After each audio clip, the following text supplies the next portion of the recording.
This is our world. A warm, comfortable, familiar place.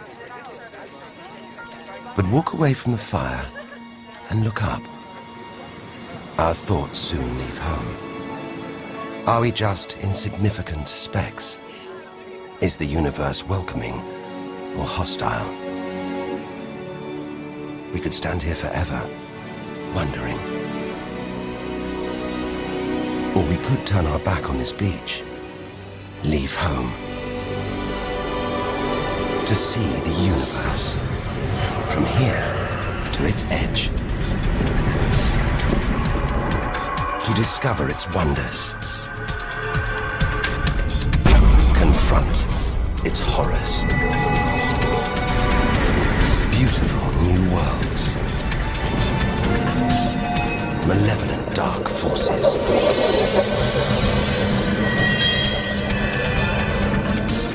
The beginning of time, the end of the world. Would we have the courage to see it through? Or would we run for home? There's only one way to find out.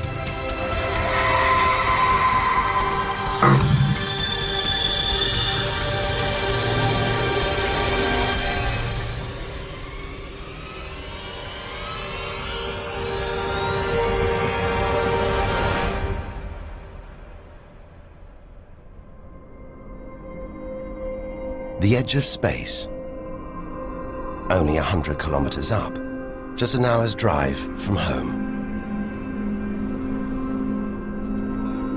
Down there, life continues. The traffic keeps moving, stocks go on trading, and Star Trek is still showing. Looks favorable enough at this point that the race should go. The Blue Jays will be without starter Jim Clancy for a couple of weeks. The sporting board Order! Would the honourable gentleman resume his seat? Mr. Ashton. But we have to leave all this behind. To dip our toe into the vast dark ocean beyond.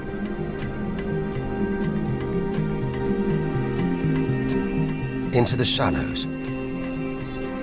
Not too far from home. Onto the moon.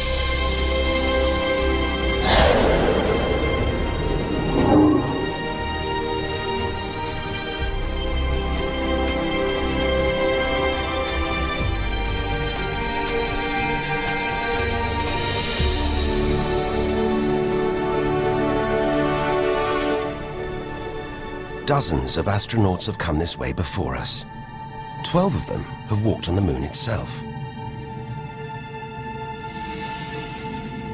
Just over 400,000 kilometers from home, 3 days in a spacecraft. So close, it's as if we've barely left home.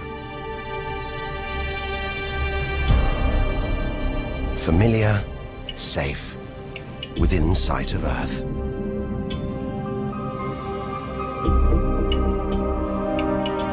It looks like a deserted battlefield, bombarded by millions of meteoroids and asteroids. But it's quieter now. It's obvious there have been no major collisions for millions of years.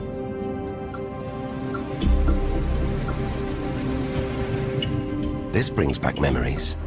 The Apollo 11 lunar module. Neil Armstrong's first footprints. Looks like they were made yesterday. There's no air to change them. They should survive for millions of years. Maybe longer than us.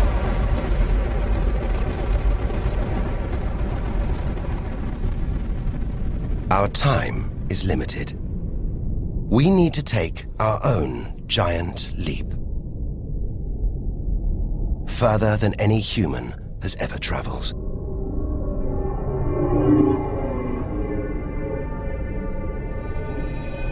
Out of the darkness, a friendly face. The goddess of love. Venus. The morning star. The evening star. Sometimes she welcomes the new day in the east, Others, she says goodnight in the west. The planet's spectacular yellow clouds reflect the sunlight. That's why this is the solar system's brightest planet. A sister to our planet. She's about the same size and gravity as Earth. We should be safe here. But the Venus Express space probe is telling us these dazzling clouds are made of deadly sulfuric acid, that the planet's atmosphere is choked with carbon dioxide. It's ringing alarm bells.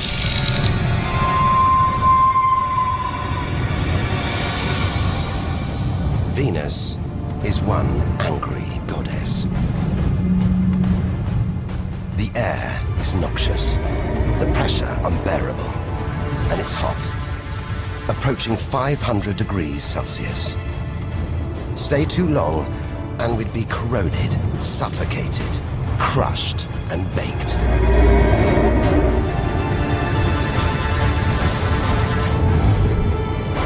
Nothing can survive here. Like this. It's a Soviet Venera robotic probe. Its heavy armor's been wrecked by the extreme atmosphere.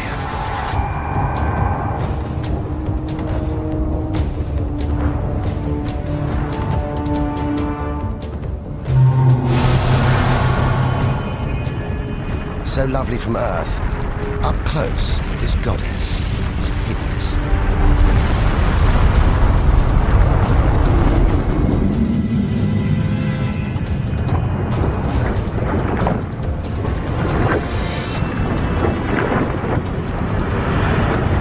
She's the sister from hell, pockmarked by thousands of volcanoes.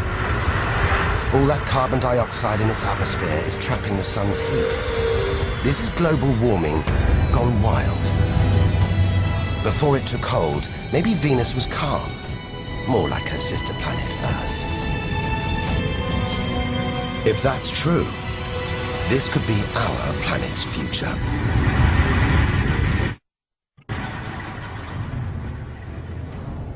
Beginning to think we shouldn't be out here, that we should turn back. But there's something hypnotic about the sun.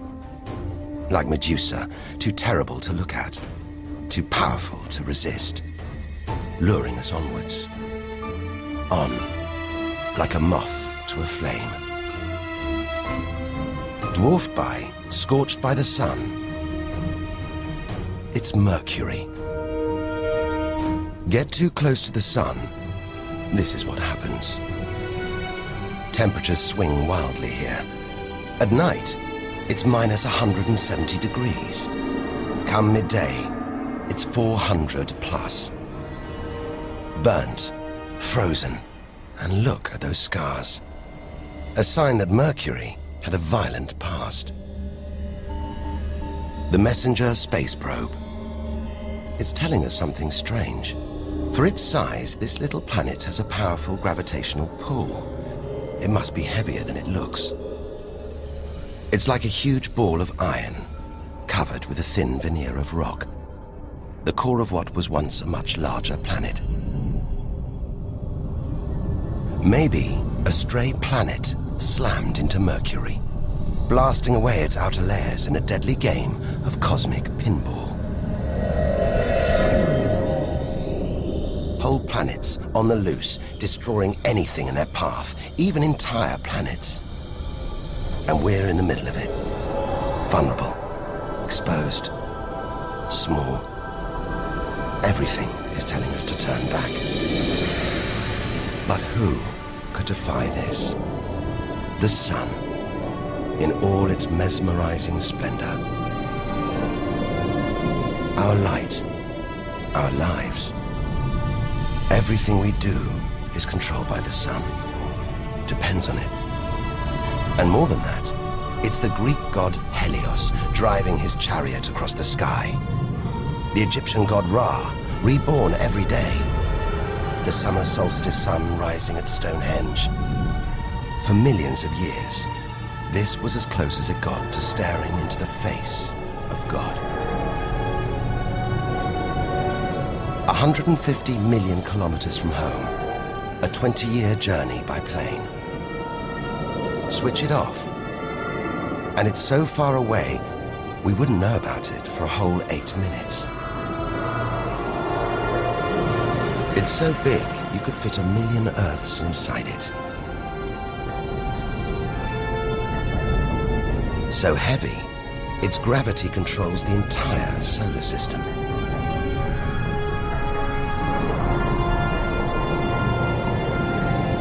But who needs numbers?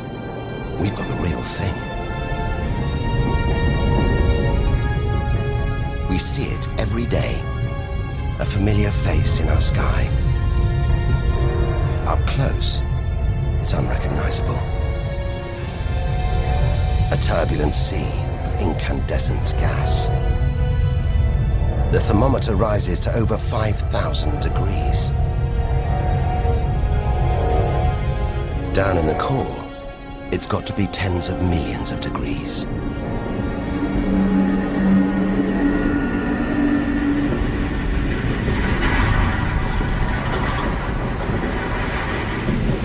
Hot enough to trigger a nuclear reaction, turning millions of tons of matter into energy every second. More than all the energy ever made by mankind. Back home, we see this energy as light, feel it as heat. But up close, there's nothing comforting about the sun. It's so full of electrical and magnetic activity, it's bursting out in these huge incandescent gas loops called prominences. Each one releasing more energy than 10 million volcanoes. You could get the Earth through one of these loops and still have tens of thousands of kilometers to spare.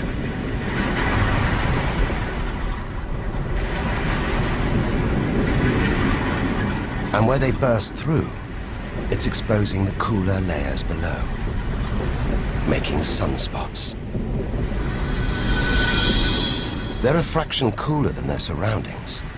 It's why they look black, but they're still hotter than anything on Earth. And they're massive too. Some of these are at least 50,000 kilometers across. A solar flare. A superheated stream of electrified gas blasting deadly radiation out into space. But one day, all this will stop. The sun's fuel will be spent.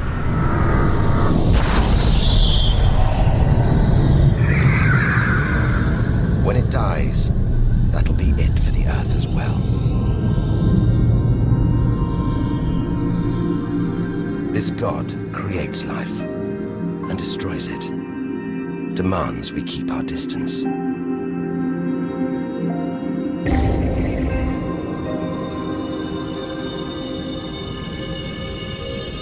This comet has strayed too close. It's being boiled away by the sun's heat, creating a tail that stretches for millions of kilometers.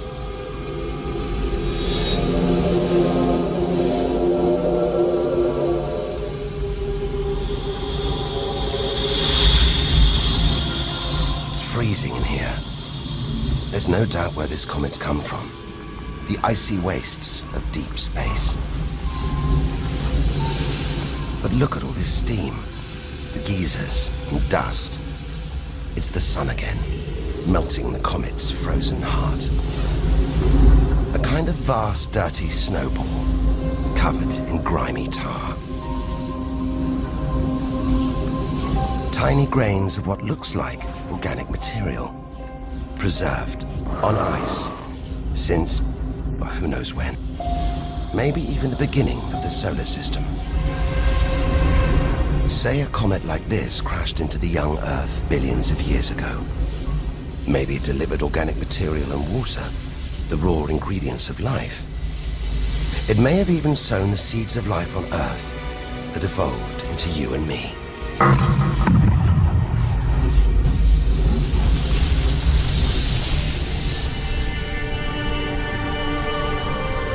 But say it crashed into the Earth now. Think of the dinosaurs, wiped out by a comet or asteroid strike. It's only a question of time. Eventually, one day, unless we can find a way to protect ourselves, we'll go the way of the dinosaurs. The Earth is safe. For now. But if life on Earth was obliterated, we'd be stuck out here, homeless, adrift in a hostile universe. We'd need to find another home. Among the millions, billions of planets, there must be one that's not too hot, not too cold, with air, sunlight, water, where, like Goldilocks, we could comfortably live.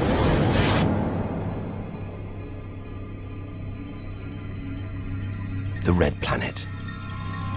Unmistakably, Mars. For centuries, we've looked to Mars for company, for signs of life.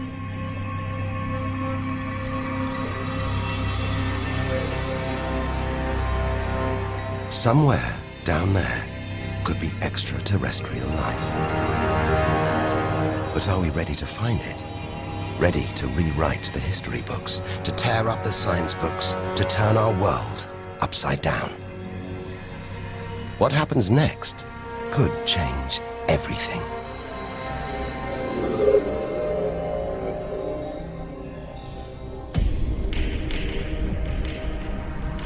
More than any other planet, Mars captures our imagination.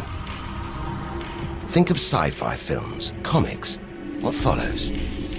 Martians. It's all just fiction, right? But what if there really is something here? If there is, it's living on a dead planet. The processes that make Earth habitable shut down hundreds of millions of years ago here. Red and dead. Mars is a giant fossil.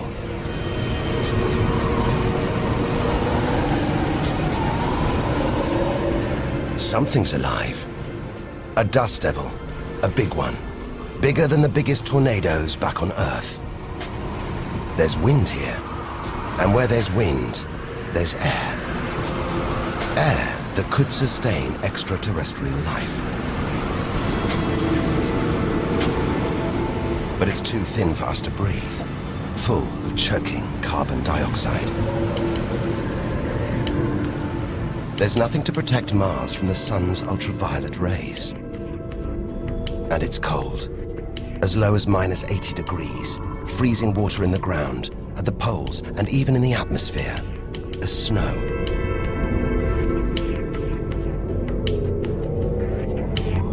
It's hard to believe anything could live here. But on Earth, there are creatures that survive in extreme cold, heat, and even in the deepest ocean trenches. It's as though life is a virus. It adapts, spreads. Maybe we're carrying the virus of life across the universe right now. Even in the most extreme conditions, life usually finds a way. But on a dead planet, with no geological activity to replenish the minerals and nutrients in its soil, no heat to melt its frozen water, and all this dust, it's hard to see where we're going.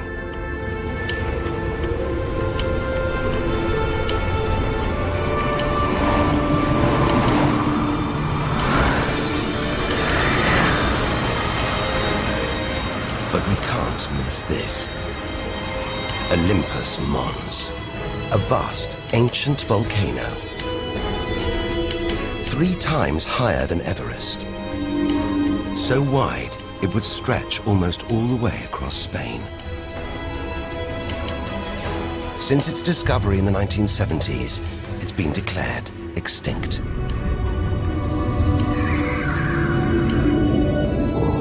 It looks like there's something happening on its slopes. It's as though lava has been flowing. But any lava flows should be long dead, obliterated by meteorite impacts. Unless this monster isn't dead after all. If it's not, there could be molten magma beneath the crust right now. This changes everything. Volcanic activity could be melting frozen water in the soil. recycling minerals and nutrients, creating conditions for life to exist.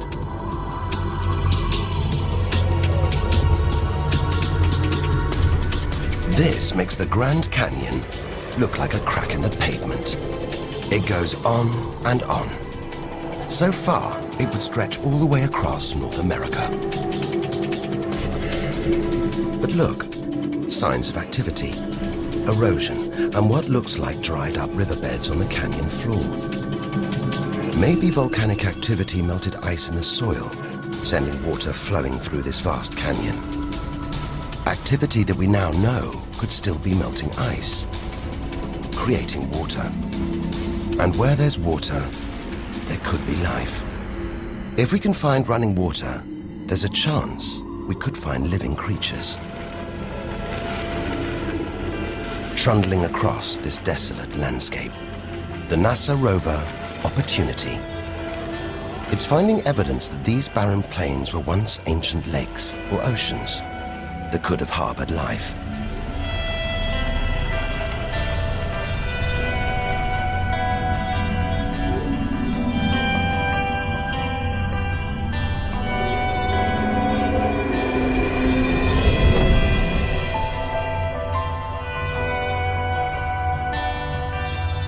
Look at these gullies. When probes orbiting Mars pass over them, they keep spotting new ones. More proof that Mars is alive and kicking.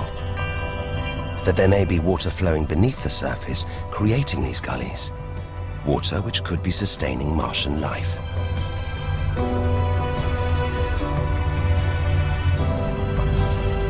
Now all we have to do is find it. Unless we've already found it. Not on Mars, but on Earth. There's one theory that has life starting here before moving to Earth. The idea is that an asteroid impact blasted fragments of Mars, complete with tiny microbes, out into space and onto the young Earth, where they sowed the seeds of life itself.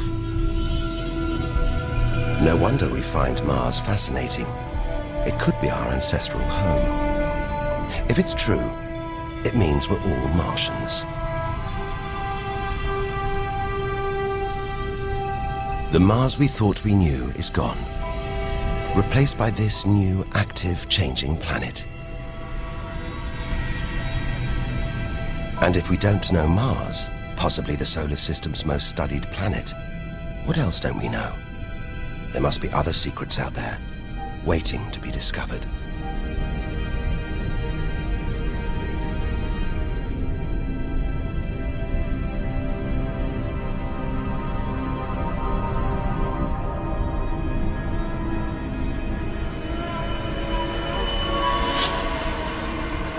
This is getting scary.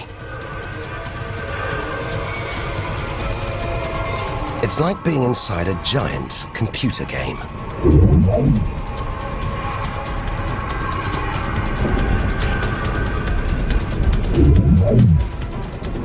But these are all too real. Asteroids, some of them hundreds of kilometers wide. This one must be about 30 kilometers long. And look, perched on it, a space probe. Can't have been easy parking on an asteroid traveling at 80,000 kilometers an hour. It's a lot of effort to investigate some rubble. Rubble that regularly collides, breaking up and raining down on Earth as meteorites. Magical tokens, supernatural omens, and more than that. Turns out it was rubble like this that came together to make the planets, including our own.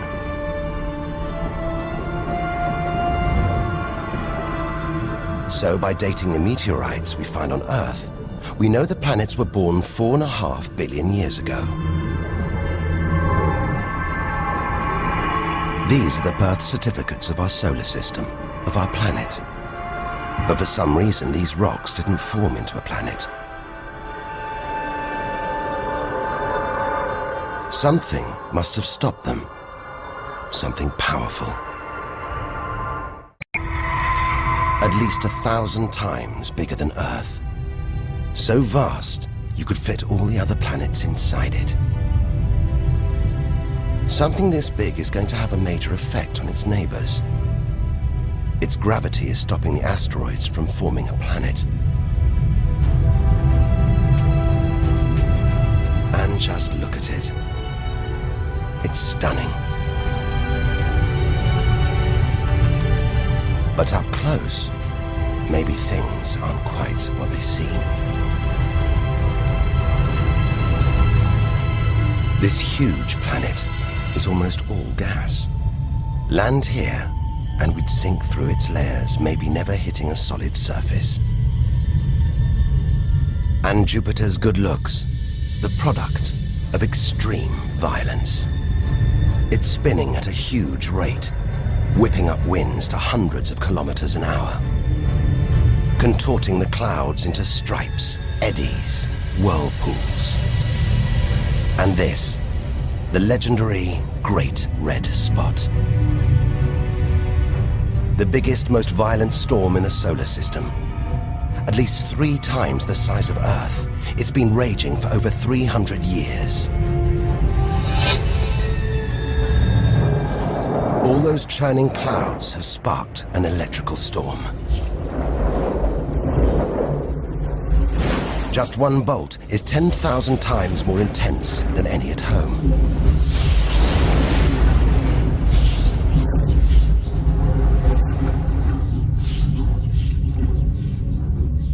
It seems the best place, the safest place to see Jupiter is from a distance. That's just beautiful, dancing round the poles like the aurora back home. But the Geiger counter is going wild. It seems even these are deadly, generated by lethal radiation pulled from space by Jupiter's powerful magnetic field. We're beginning to realize out here, nothing is what it seems. The universe is full of contradictions, deceptions, traps. Right now, we need a safe haven, somewhere to find our feet, catch our breath.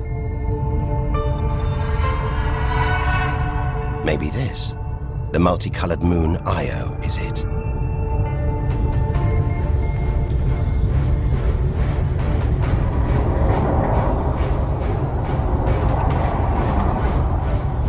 Those pretty colors, a molten rock, sulfur, volcanoes, spewing burning hot ash and sulfur hundreds of kilometers into the air. This is no safe haven. This is the most volatile place we've seen since the sun. Our magical journey to the edge of the universe is turning into a desperate flight. We've got to keep believing, hoping that amidst the dangers, there are wonders waiting to be discovered.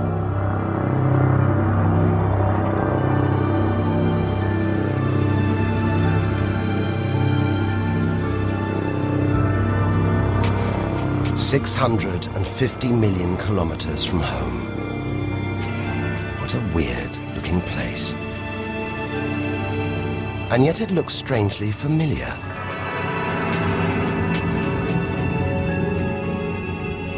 A bit like the Arctic with all that ice, all those ridges and cracks.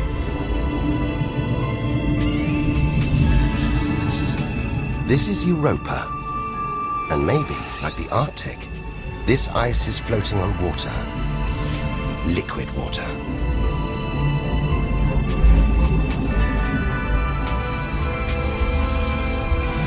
It's an intriguing thought. But we're 800 million kilometers from the sun. Surely Europa is frozen solid.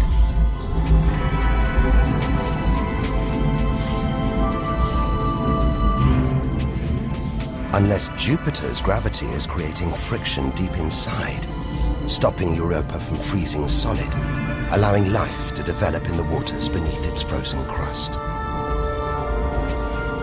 We might be meters away from aliens, from a whole ecosystem of microbes, crustaceans, maybe even squid. The only thing between us and the possibility of alien life, this layer of ice. But until we send a spacecraft to drill through the ice, Europa will remain one of the solar system's greatest mysteries.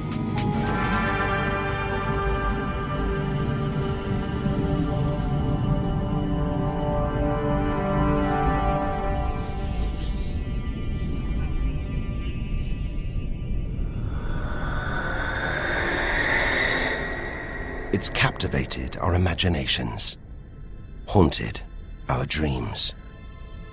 And here it is, spinning before our eyes. Saturn, the jewel in the solar system's crown.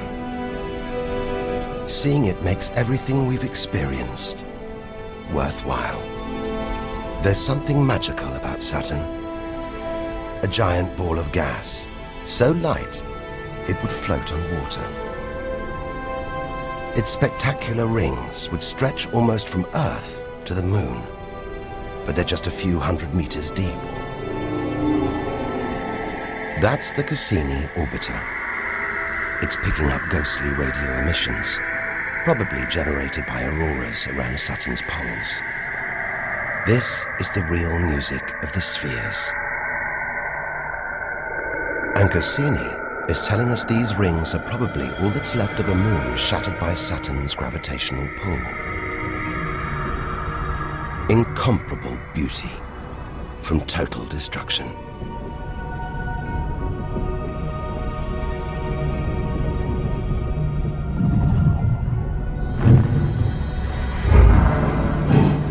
Billions of shards of ice, some as small as ice cubes, others the size of houses. They collide, break apart, reassemble. It's like a snapshot of our early solar system, as dust and gas orbited the newly born sun, and gravity worked its magic, pulling the lumps together until from debris like this, our home emerged.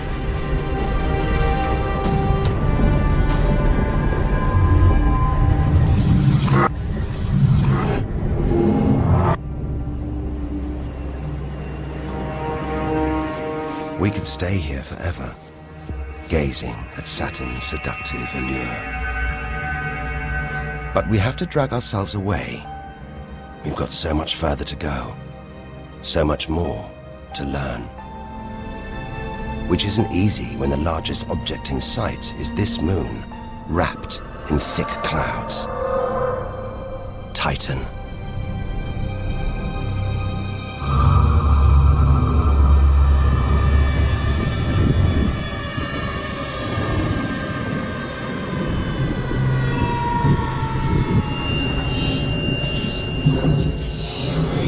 It seems like there's an atmosphere down here. There's wind, rain, even seasons. And look at these rivers, lakes and oceans. It's the most similar place to Earth we've seen so far. Maybe it was worth tearing ourselves away from Saturn after all. Except that's not water. That's liquid natural gas. There must be hundreds of times more natural gas here than all the Earth's oil and gas reserves. If we could get it home, it could power our cities, fuel our cars for thousands of years. Or maybe, one day, we could use it here to fuel a colony. Assuming there isn't life on Titan already. The Huygens space probe, dropped onto Titan's surface from Cassini, is here to find out. It's telling us there are organic materials in the soil, but it's so cold, minus 180 degrees. There's no way these could come together to form life. Unless Titan warms up.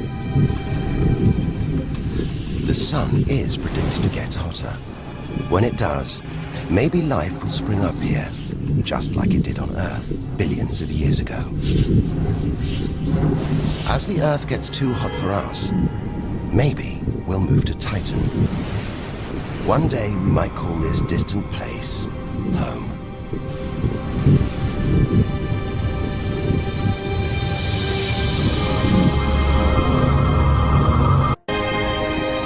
Home. We're at least 1 billion kilometers away now. Beyond this point, we lose visual contact with the Earth.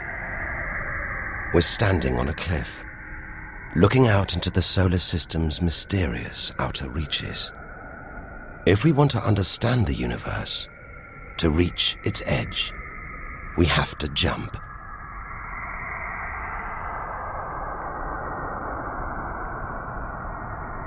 Unseen from Earth, unknown for most of history, we're in the solar system's outer reaches. It's like diving down into the deep ocean.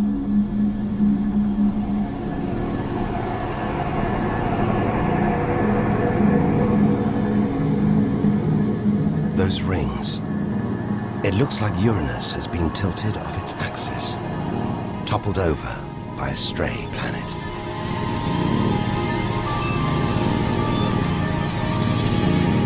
It's eerie out here.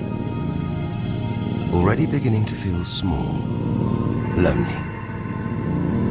Maybe this is how we'll feel, what we'll find at the edge of the universe. But we've barely left the shore. Shrink the Earth down to the size of a pea. We've traveled less than 2 kilometers. But to reach the edge of the solar system, we've got to travel another 20,000 kilometers. Out of the deep, another strange beast. The god of the sea, Neptune. This giant is swathed in methane gas. And look, a storm the size of Earth, whipped up by savage 1,500-kilometer-an-hour winds. Back home, it's the sun that drives the wind, but Neptune's too far away. Something else must be creating these ferocious winds, but nobody knows what. Our solar system is huge. It's alarming how little we really know about it.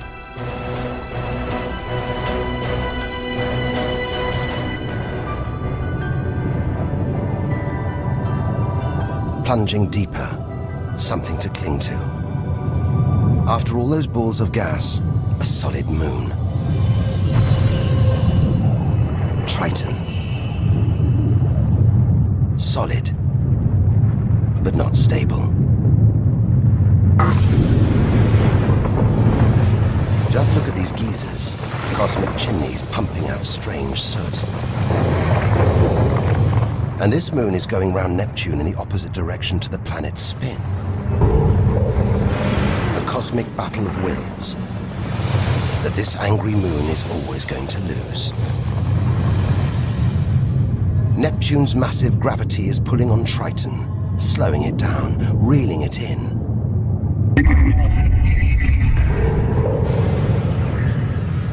One day, it'll be ripped apart by Neptune.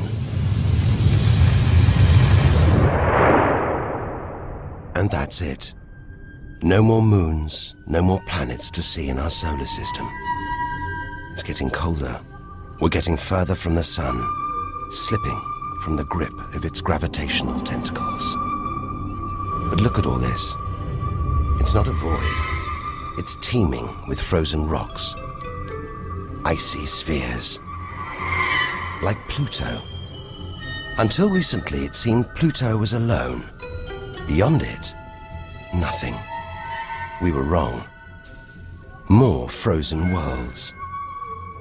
Discoveries so new, nobody can agree what to call them.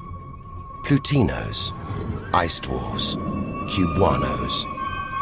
Whatever the name, the implications are the same.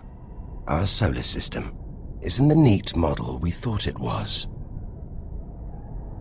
Over 13 billion kilometers from home, the most distant thing ever seen to orbit the sun, another small icy world called Sedna. discovered in 2003. Its orbit takes 10,000 years and sends it 130 billion kilometers from the Sun. Hang on. There's something else out here. 16 billion kilometers from home, the space probe Voyager 1.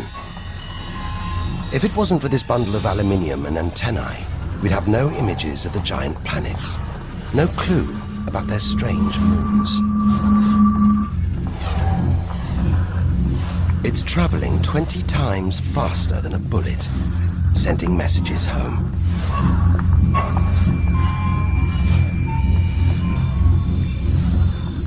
And look, on its side, that gold panel, a kind of intergalactic message in a bottle.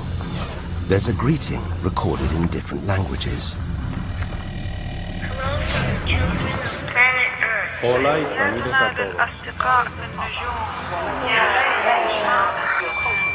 And a map showing how to find our solar system. But if you're in the jungle, is it wise to call out? Anyone, anything could hear our call, find out where we live, and come knocking. Friendly or not. A cloud of cosmic icebergs stretching for what seems like forever. They look like the comet we saw earlier. Maybe it started life out here, until something dislodged it, sending it towards the sun, just like the comets that may have planted life on Earth billions of years ago. And seeing all this ice, maybe they carried water to Earth too. It's an astonishing thought. The water in the oceans, in your coffee, even in your body, all from this distant celestial ice machine.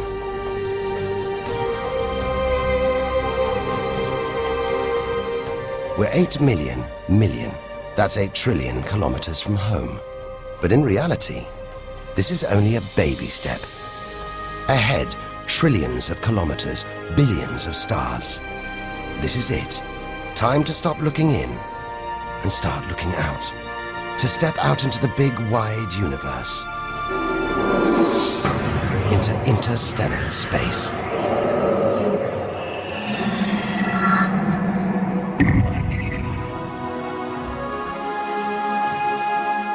Interstellar space. Far beyond our solar system. What a view.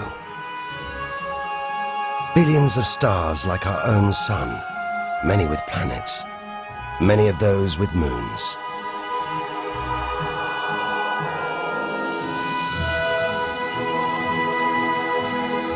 It's hard to know which way to go. There are infinite possibilities in every direction. Whichever way, we're going to need a serious burst of acceleration.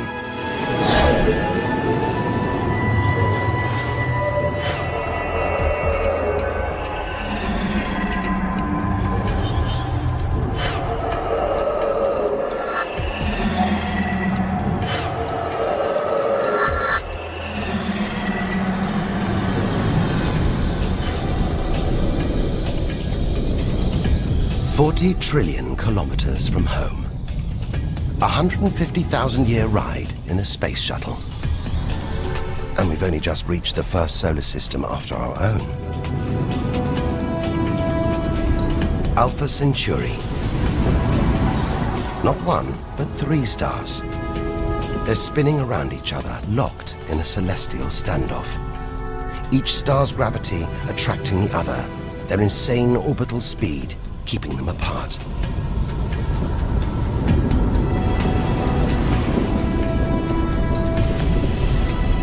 Get between them, and we could be flung into the face of one of these stars.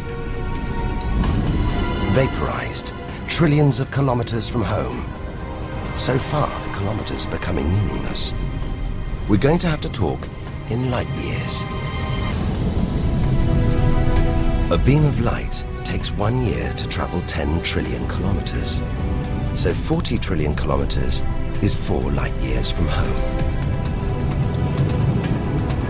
It's crazy. Distances so vast, they're almost beyond comprehension.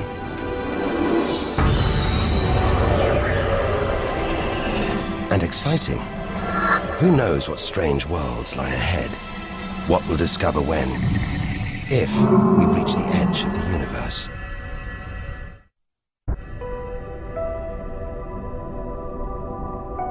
"10 light years from Earth, the star Epsilon Eridani. What spectacular rings of dust and ice, and somewhere in there, planets forming out of the debris, being born before our eyes.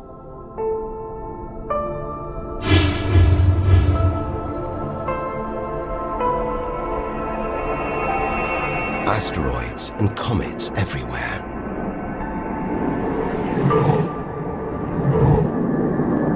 We could almost be looking at our own solar system, billions of years ago, with comets delivering organic molecules, water to these young planets, kick-starting life, just as they may have done on Earth.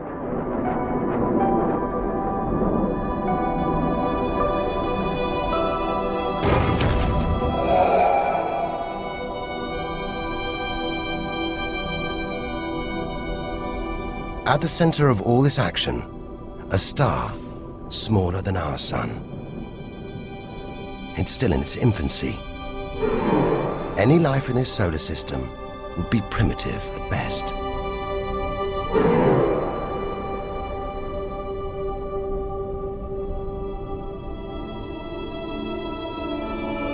There must be more mature, developed solar systems out here, but finding them is like looking for a needle in a cosmic haystack.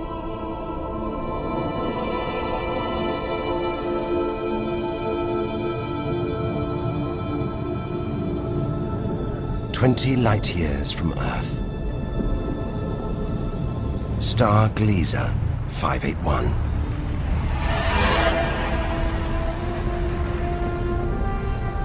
It's about the same age as our sun.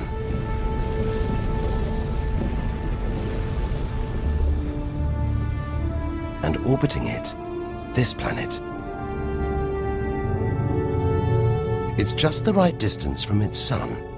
Any closer and water would boil away. Any further and it would freeze.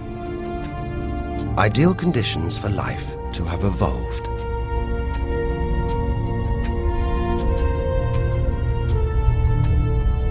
And if comets have struck, delivering water and organic materials, then life, complex beings like us, even civilizations like our own, could be down there, right now.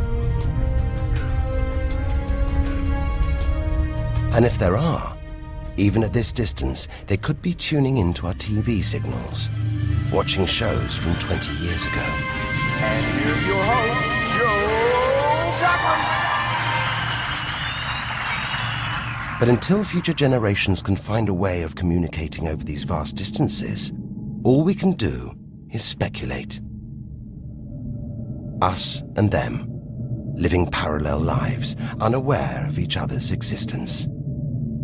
Unless life has been and gone.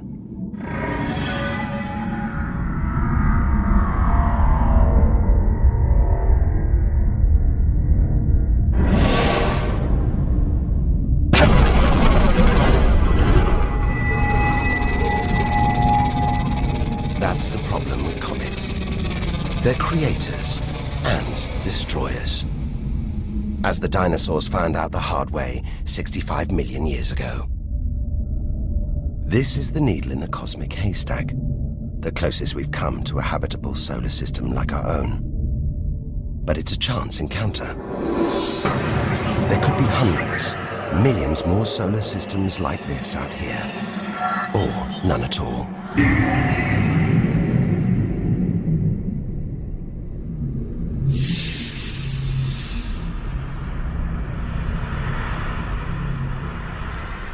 This is vast. And look, it's the planet Bellerophon.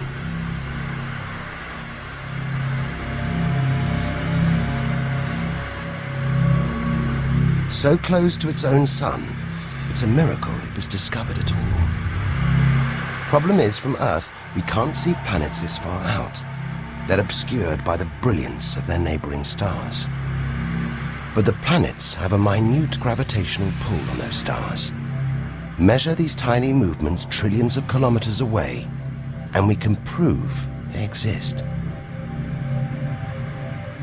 That's how we tracked down Bellerophon in the 1990s, opening the floodgates to the discovery of hundreds of other distant planets. 65 light years from Earth.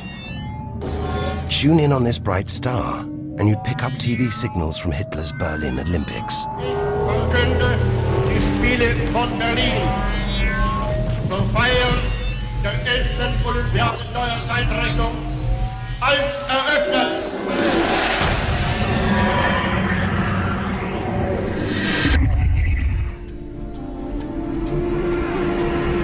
Twin stars.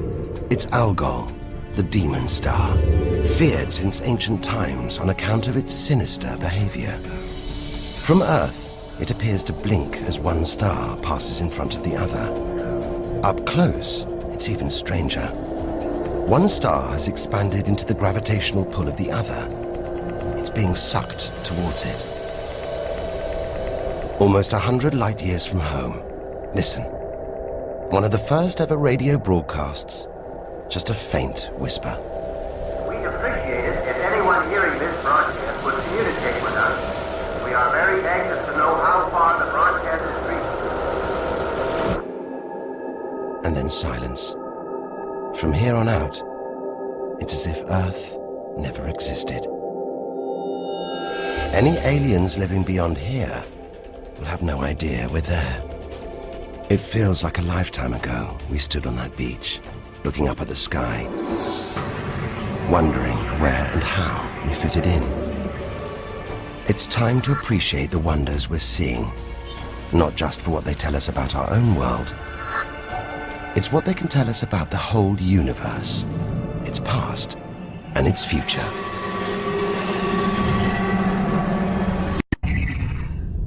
Deep inside our galaxy, the Milky Way, a vast celestial library, each star a book with a story to tell. It's all here, waiting for us to lift the cover. The seven sisters, daughters of the ancient Greek god Atlas, transformed into stars to comfort their father as he held the heavens on his shoulders.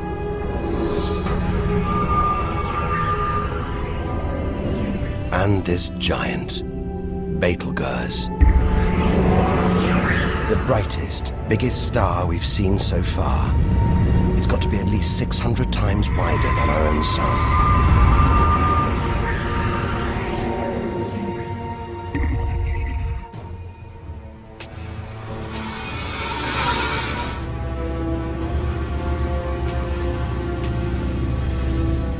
But this, it's not a star. Not a planet. Not like anything we've ever seen.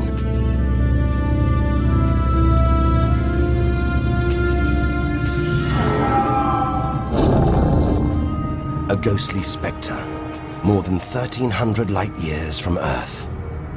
Orion's dark cloud. Dust and gas, so dense it's shrouding us, shutting us off from the universe outside. There, deep inside, a ball of light, pulling the dust and gas towards it, heating up, merging into a ball of burning, hot gas. Like a star, like our sun, in miniature. It's millions of degrees inside it. So hot, it's beginning to trigger nuclear reactions, the kind that keep our sun shining. Making energy, radiation, light. A star is being born.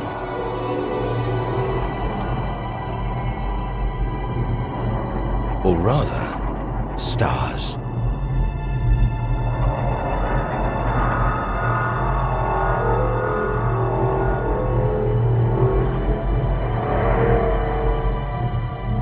Orion's dark cloud is a vast star factory.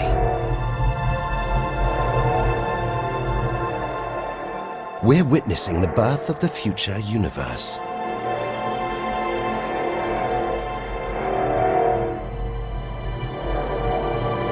We've come to expect hostile horrors, but we're discovering one of the universe's greatest creative wonders: star birth.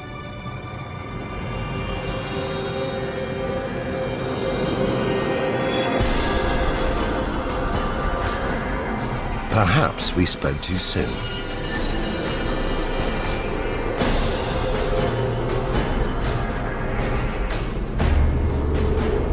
Jets of gas, exploding outwards at 200,000 kilometers an hour, blasting dust and gas out for millions of kilometers.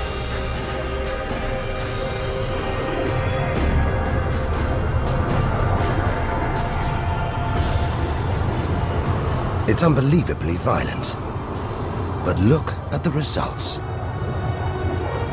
It's beyond words. Nebula, vast glowing clouds of gas hanging in space. With no wind out here, they'll take thousands of years to disperse. They seem to be forming a vast stellar sculpture. It makes you realize nature is more than a scientist, an engineer. It's an artist on the grandest of scales. We've seen some strange sights, but this is a masterpiece. A giant horse's head rearing up in space. Stars are born, grow up, and then what? Do they die? Do they slip quietly into the night, or go out with a bang?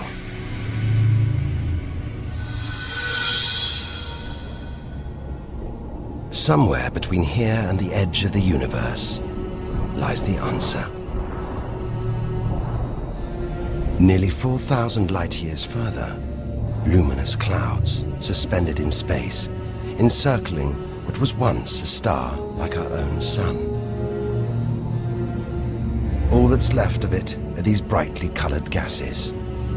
Elements formed by nuclear fusion deep inside the star, released into space on its death. Green and violet, hydrogen and helium, the raw materials of the universe. Red and blue, nitrogen and oxygen, the building blocks of life on Earth. For us to live, stars like this had to die. The oxygen in our lungs, the nitrogen in our DNA, it was all produced by nuclear fusion in stars that died long before the Earth was even born. We are made of stellar nuclear waste. Our family tree begins here.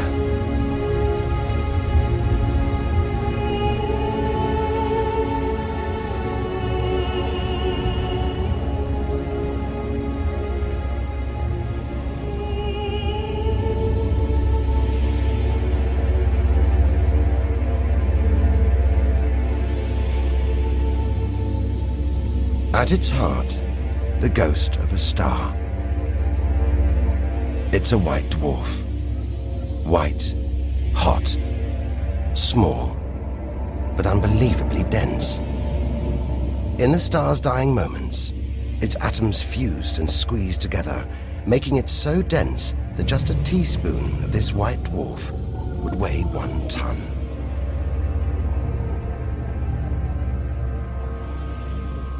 It's a chilling premonition of our sun's fate. 6 billion years from now, it'll become a white dwarf.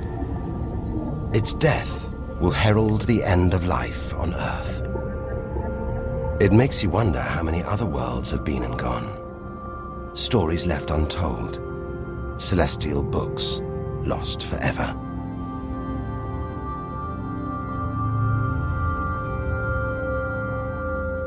But the greatest story of them all is still to be told. we must go back through time to the very first chapter to tell the story of how the universe began.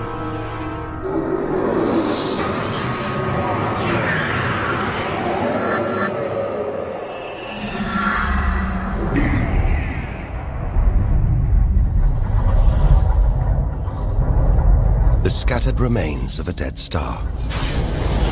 A nebula, the Crab Nebula. We're 6,000 light years from home, deep inside a stellar graveyard. We've learned so much, seen things we'd never have believed possible. Now, sights like this, wonders once beyond imagination, we take in our stride. We're ready. Ready to face whatever lies ahead. Determined to reach the edge of the universe. It looks dead, but maybe this is just the calm after the storm.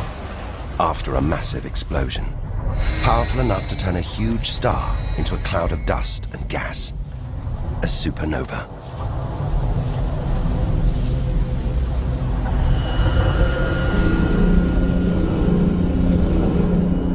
The eye of the storm, a spinning, pulsating star, a pulsar.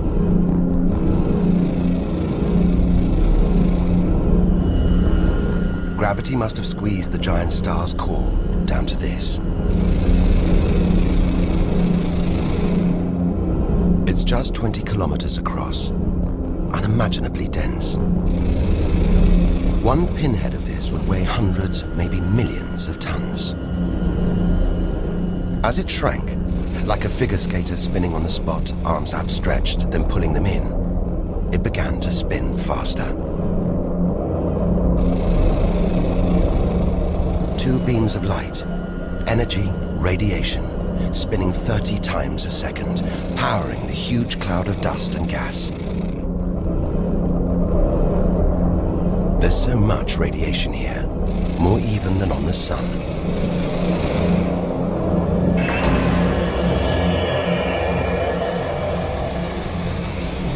That was easily the deadliest thing we've encountered so far.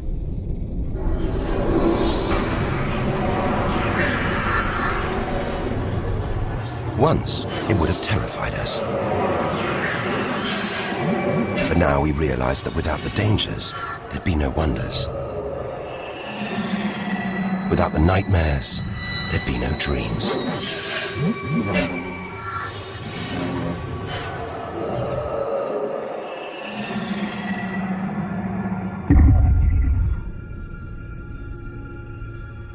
Getting a strange sensation. A feeling, as though there's something bad out here. A malevolent presence. The one thing we didn't want to encounter. Impossibly black, blotting out the stars behind it. We are staring into the face of extinction. The remains of a giant star. A black hole.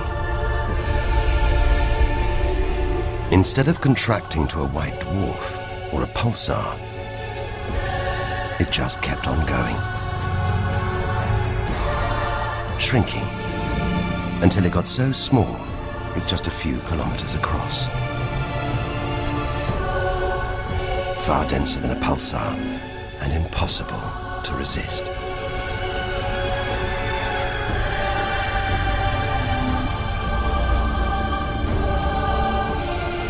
Stray too close, and there's no turning back. Now we know why it's a black hole. Its gravity is so intense, not even light can escape. This asteroid, it's a lump of solid rock, but it's actually stretching, being dragged towards the gaping hole. Inside, there's no matter as we know it. No time, no space. All the rules of physics collapse.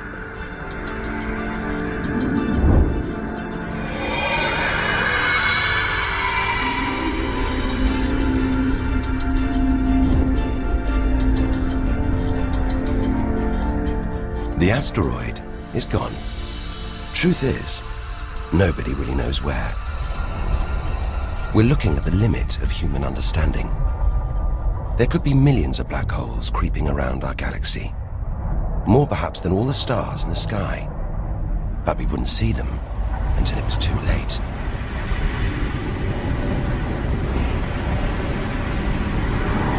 Like this star, spiraling, disappearing down an invisible plug hole.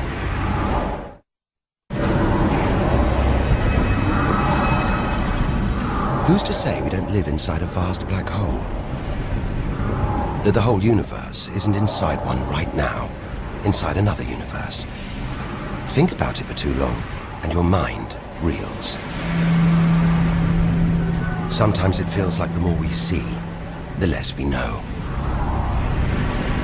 But we do know our galaxy is more complex and more dangerous than we ever imagined. And we're still in our own galaxy, the Milky Way. The vastness of the universe beyond still lies ahead. The wonders, the dangers, the secrets, they're out there. But first, we've got to find a way out of the Milky Way.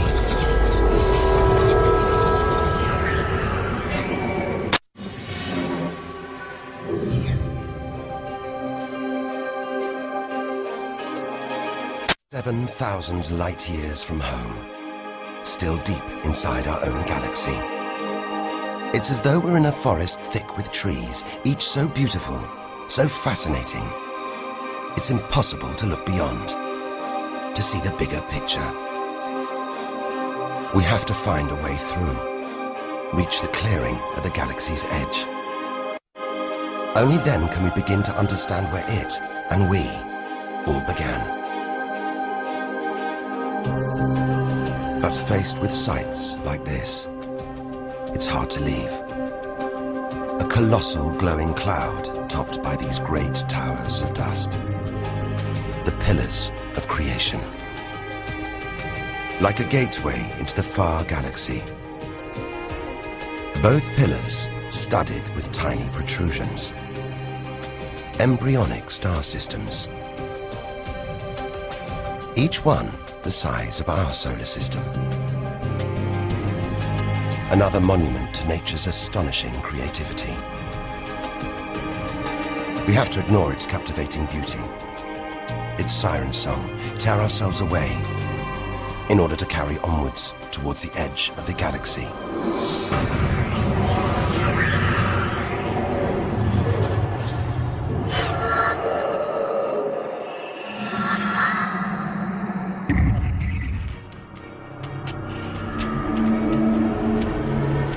Dazzled by the Milky Way's beauty, we've been blinded to its terrors and strayed into a cosmic minefield.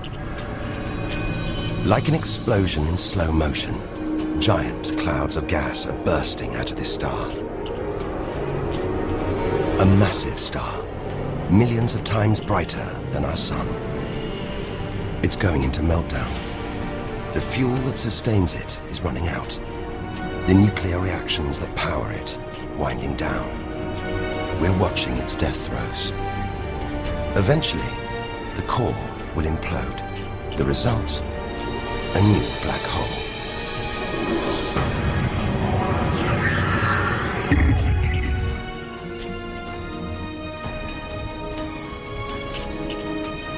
An even bigger, dangerously unstable star.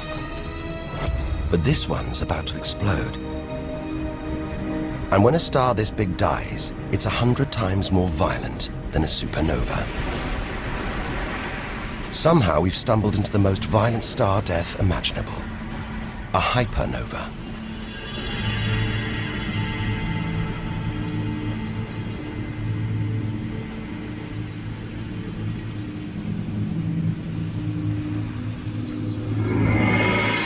The core's collapsed. It's becoming a black hole.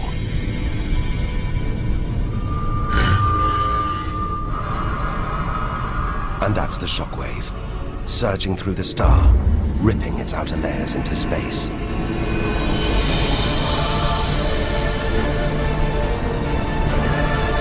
There's lethal radiation everywhere, enough to have a catastrophic effect on any planet unlucky enough to be nearby. When virtually every species on Earth was wiped out 450 million years ago, the culprit may have been one of these. Deadly hypernovas, frozen comets, scorched planets, white dwarfs, red giants, Earth. Tiny drops in a vast pool of white light. Our home galaxy, the Milky Way. We wanted to know where we fit in. Here's our answer.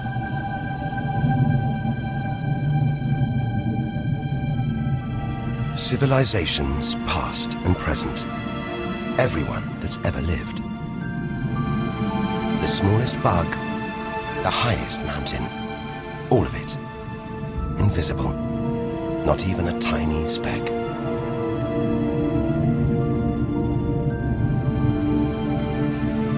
Our home is a minor planet of an insignificant star. If it disappeared right now, who or what would even notice? And yet, so far we found nowhere else we would rather live. Nowhere we could live. It's only now, far from home, that we're beginning to truly appreciate it.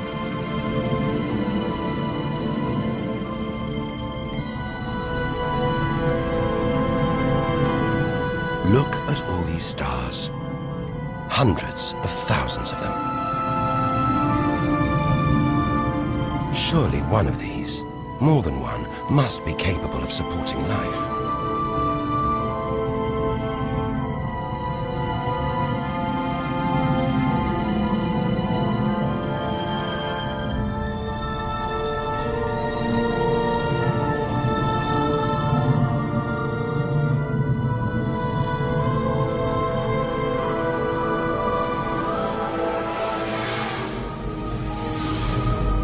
Maybe here, in this swarm of stars, the Great Cluster. Back in the 1970s, astronomers sent a message in this direction, detailing the structure of our DNA and our solar system's location. But it's so far from home, the message won't arrive for at least another 25,000 years. We haven't found alien life yet. But neither have we found any reason to believe it isn't out here, somewhere. There's an equation, devised to estimate the number of other advanced civilizations. Crunch the numbers, and the result is shocking. There could be millions of civilizations, just in our own galaxy.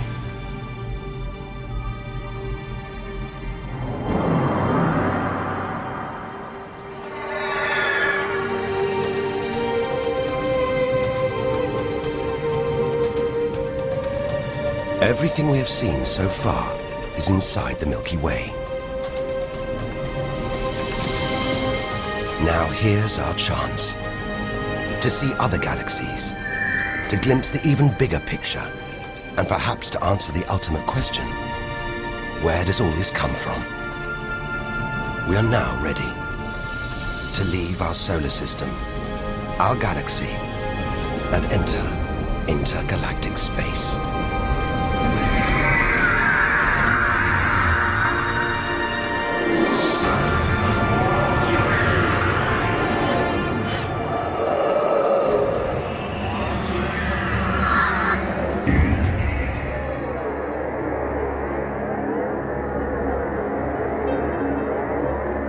Beyond the Milky Way, through the vast expanse between galaxies, against all the odds, we've made it to intergalactic space.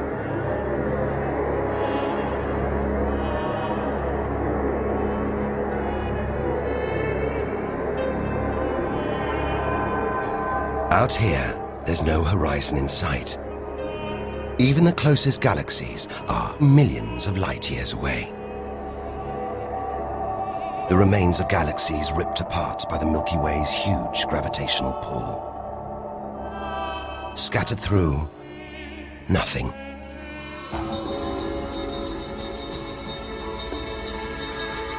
This is as close as the universe gets to a perfect vacuum. But even this isn't totally empty. There are thin wisps of gas, fine traces of dust, and something else. Dark matter. So mysterious we can't see it, feel it, taste it, touch it, or even measure it. Yet so common, it could make up over 90% of all the matter in the universe. If dark matter does exist, it means there's no such thing as empty space. Even out here, we're surrounded by matter. We only know it exists because of the strange hold it exerts on galaxies, like this one, the Large Magellanic Cloud.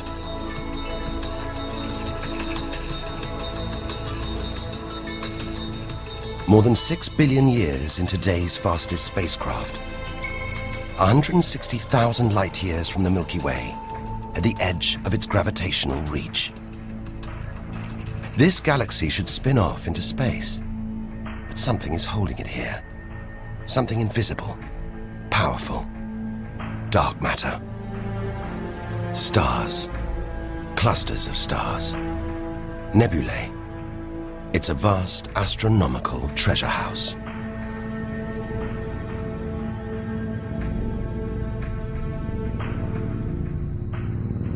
But look at this. It's like a string of gleaming pearls. It's a fireball, expanding out from what must have been a massive explosion, a supernova. So bright that when light from the explosion reached the Earth in 1987, it was visible with the naked eye. And so violent, it triggered a string of nuclear reactions, forcing atoms together, creating new elements: gold, silver, platinum, blasting them out into space.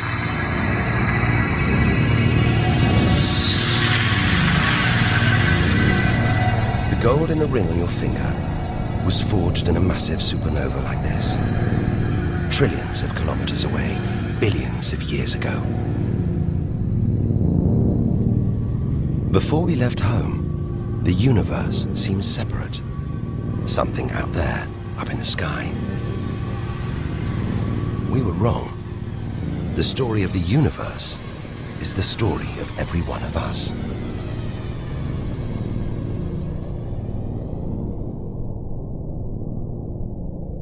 It's comforting to remember as we venture through this abyss.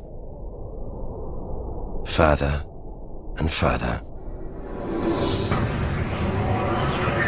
Faster and faster.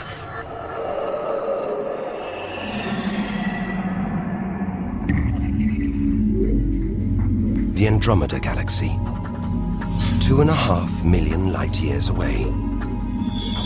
It's moving through space at nearly 1 million kilometers an hour. Everything in space is moving apart like shrapnel from an explosion. We're seeing this galaxy as it was when our ape-like ancestors first walked across the African plains.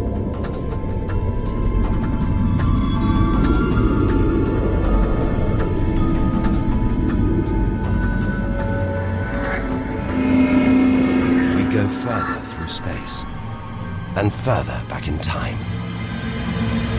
This doesn't look right. A whole galaxy exploding. The only thing large enough to cause an explosion on this scale has to be another galaxy. It looks like the end of the world, but we've seen enough to know things are never that simple. This galaxy won't die. It'll be reborn. A new shape, perhaps even new stars. As dust and gas collide, creating friction, shockwaves, triggering the birth of stars.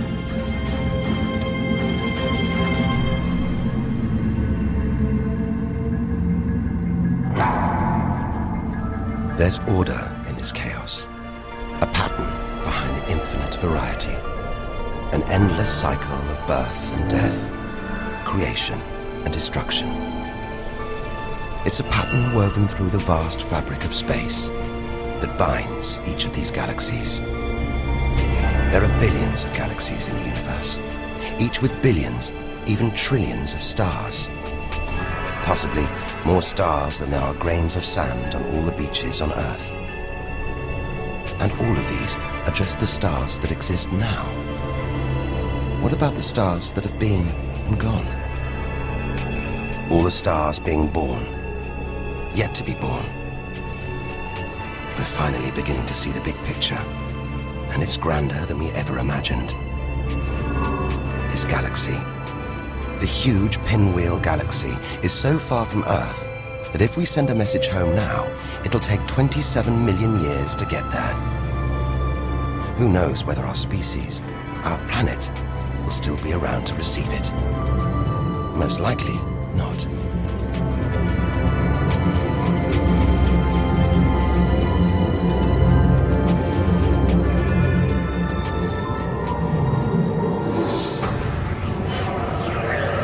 We travel on, back through time. Past the point where the dinosaurs were wiped out. Past the moment where the first creatures clambered onto land.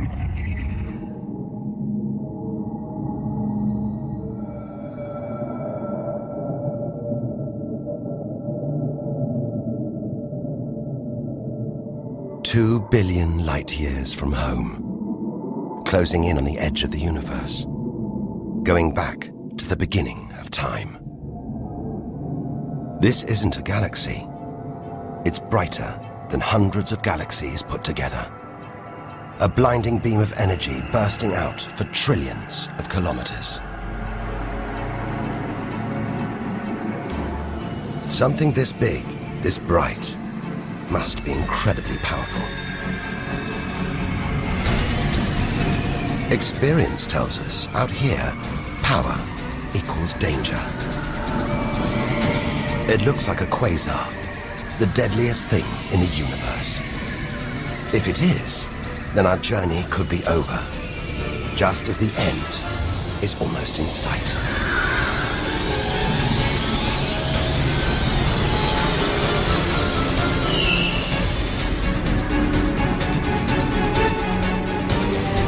The deadliest, most powerful thing in the universe. A quasar. A swirling cauldron of super-hot gas, brighter than hundreds of galaxies.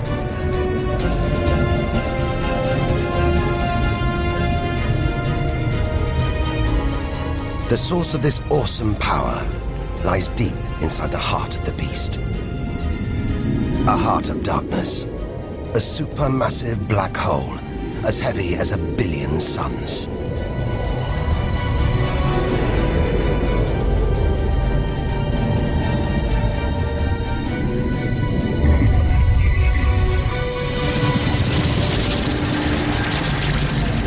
It's ripping apart whole stars, sucking their gases into the quasar, devouring them, until they're nothing, lost forever from the visible universe.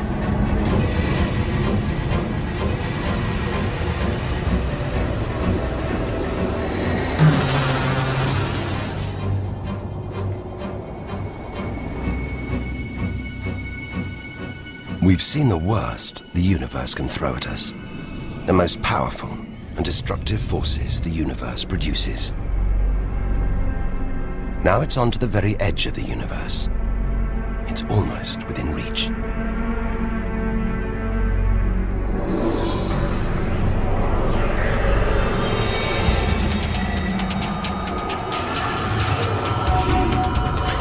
We'll need to go further, go faster if we're to cross the final reaches of the known universe.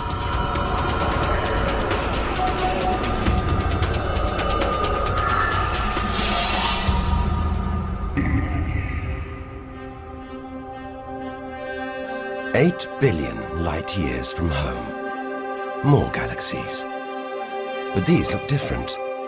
Ragged, small, close together.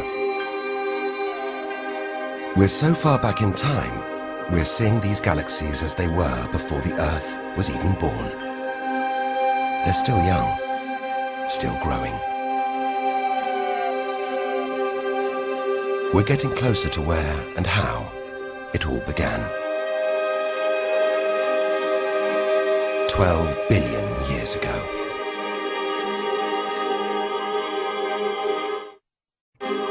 Look at the galaxies now.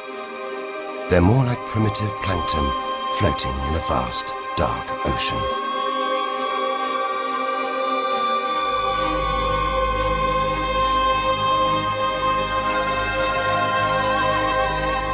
It's magical. Clouds of dust and gas, dancing, forming a shape, merging to make embryonic galaxies. This is how our own galaxy was born.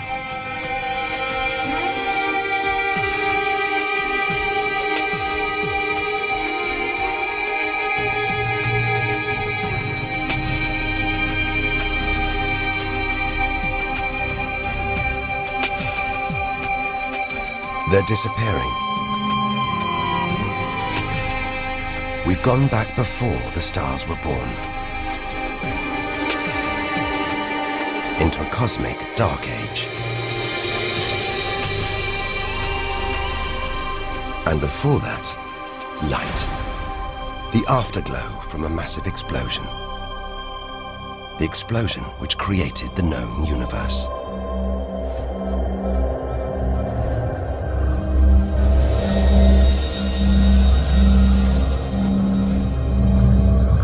We're almost there.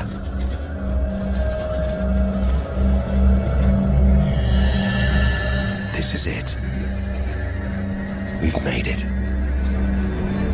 The edge of the universe.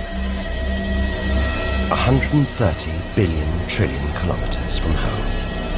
13.5 billion years ago.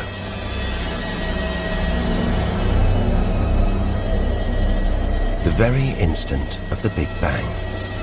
The most violent, most creative moment in history. Everything that's ever happened follows from this moment.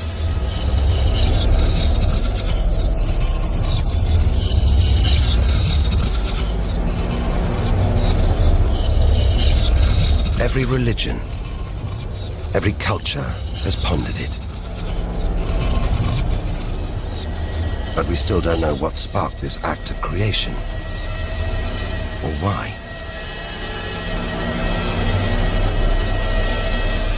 This is where our journey ends, and the universe begins.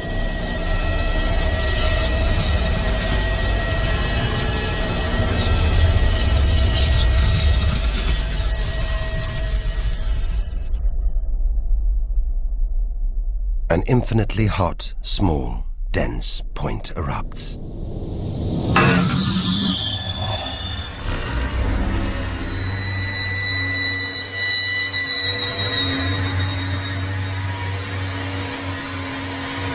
Creating space, time, matter, our universe itself.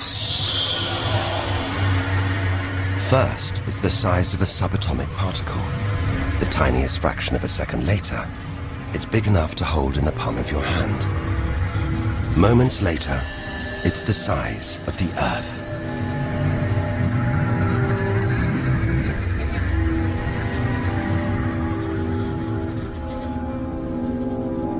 Today, the light from the Big Bang is still spreading out as a hiss of radio static. Your TV aerial picks it up. You can see it as static on an untuned TV.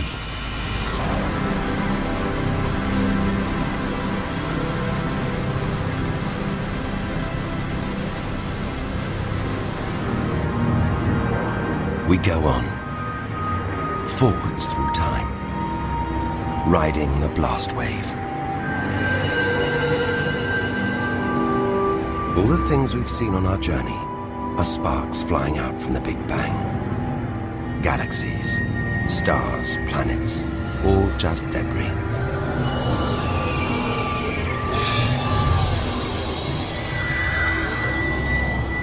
through our galaxy.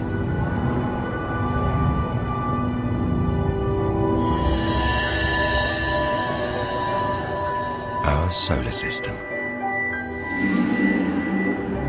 Until we reach another cooling cinder, swirling in the afterglow of the Big Bang. The Earth.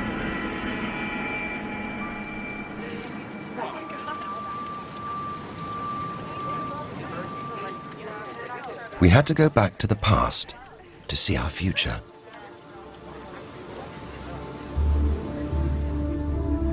Three billion years from now, the vast Andromeda galaxy smashes into our own. A new galaxy is born. The sun and planets survive, but they've been thrown into a huge looping orbit around the new galaxy. The sun is becoming a red giant, swallowing up Mercury and Venus, scorching our planet's surface, destroying all life on Earth.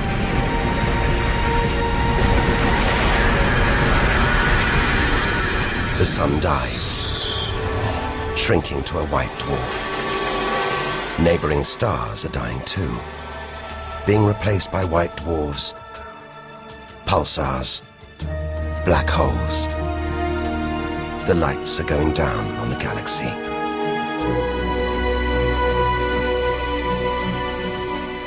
Since the Big Bang, the universe has been fading, dying, not with a bang, but with a long, drawn-out whimper.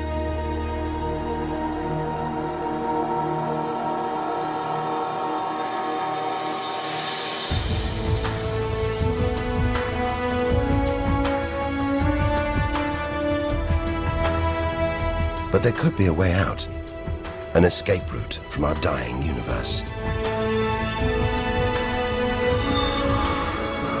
It might be possible for our distant descendants to find a shortcut through space and time, a wormhole. If there are other universes, it could take our descendants from our doomed universe into a parallel one, where they could find another Earth, still in the prime of life. If they're lucky enough, they will live on in a new universe. A new home.